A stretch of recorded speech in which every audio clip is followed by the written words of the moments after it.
যখন when for the next phase people would be sent out to the guillotine and the gallows, who shall lead? Mr. Majumdar shall lead.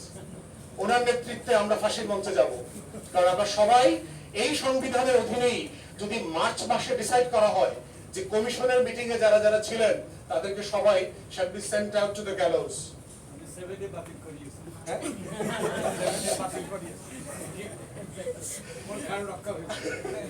আমার না, ওরা নিজের জন্য কমিশনের meeting এ যান। তাহলে চিন্তা করে দেখেন, এই যে আমরা এতদিন ধরে রাষ্ট্রদ্রোহী মামলার আসামিরা মিলে এটা করলাম, কিসের ভিত্তিতে করলাম?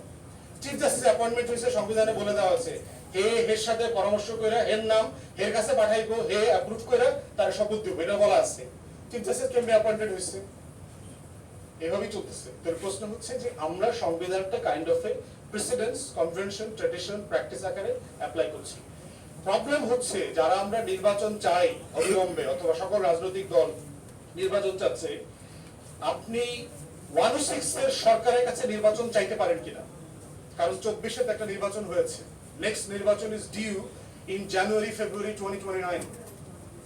আগামী নির্বাচন তো ডিউ হচ্ছে 2029 এর ফেব্রুয়ারিতে, জানুয়ারিতে। কিসের ভিত্তিতে আপনি নির্বাচন চাচ্ছেন?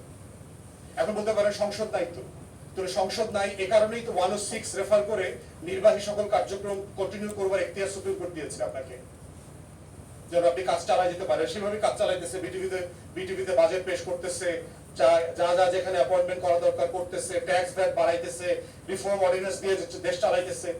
তো 29 জানুয়ারি প্রদেশে চালাইতেই পারে। তাহলে 106 এর অধীনে আসলে আমরা নির্বাচন চাইতে পারি কিনা? না, পারি না।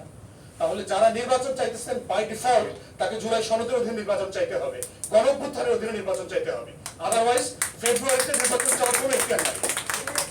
তাহলে আমরা কেন বলছি জুলাই সনদ ইমপ্লিমেন্ট করাটা এখন জরুরি? কারণ আমাদের অনেক কাজ এইটা ফেব্রুয়ারিতে অবৈধ হয়ে যাবে বাই ডিফল্ট, এবং এটা দরকার নাই, প্রয়োজন নাই। তো এখন প্রশ্ন হচ্ছে যে ইনস্ট্রুমেন্ট কি হবে এটাকে বৈধতা দেওয়ার? বিয়ে শাদী ছাড়া তো সন্তান হয়ে গেছে, ভাই এখন বিয়ে পড়ায় দেন, ইসি তো এখন হুজুরটাকে বিয়ে পড়ায় দেন, এখন কাজীটাকে নিবন্ধন করেন, সুযোগ আছে তো। তাহলে আমরা যে কাজটা ফেব্রুয়ারিতে করতে চাই সেটা এখন করতে সমস্যাটা কোথায়? কারণ এর থেকে গুরুত্বপূর্ণ কাজ তো আমরা করে ফেলছি, সংবিধান ওলট পালট করে দিয়েছে অলরেডি, আলোচনা করে ইতিমধ্যে আমরা। তাহলে এটা এই ঐক্যমতের বিষয়গুলো আমরা এখন কেন বাস্তবায়ন করতে পারবো না? কেন মেয়েদেরকে যদি আমরা সিট বাড়াই অথবা ডাইরেক্ট ব্যালটে যাই 2031-এ পার্লামেন্টে করবো কেন? 2026-এর পার্লামেন্টে হবে না কেন? মানে আমরা যেটা সবাই একমত হয়ে গেছি সেটা বাস্তবায়নের প্রক্রিয়াতে আমরা কেন ডিলে করবো? এটার ভিতরে কোনো যৌক্তিকতা নাই। একটা জাতিকে আমরা 5 বছর আরো পিছায়া দেওয়া, গিভেন আপনারা 6 দফা করেন, 6 দফার বেস ভ্যালু সিস্টেম কি ছিল?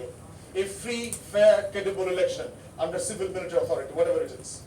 একটা নির্বাচন, 66 সালের দাবি একটা নির্বাচন, এবং সেই নির্বাচন নিয়ে 2025 সালে আমরা এখনো কমিশনে আলাপ করছি।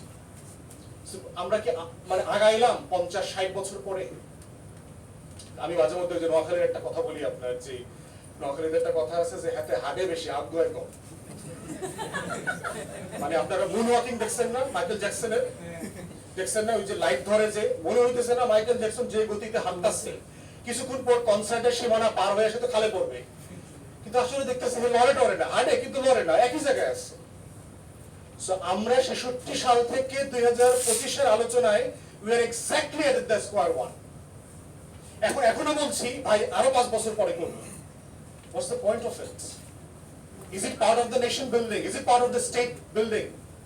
আমরা কালেকটিভলি যে রাষ্ট্রটাকে এগিয়ে নিতে চাই, কেন আমরা সেই রাষ্ট্রটাকে 5 বছরের জন্য হাইবারনেশনে পাঠাই দিব, পিছাই দিব? প্রয়োজন নাই তো।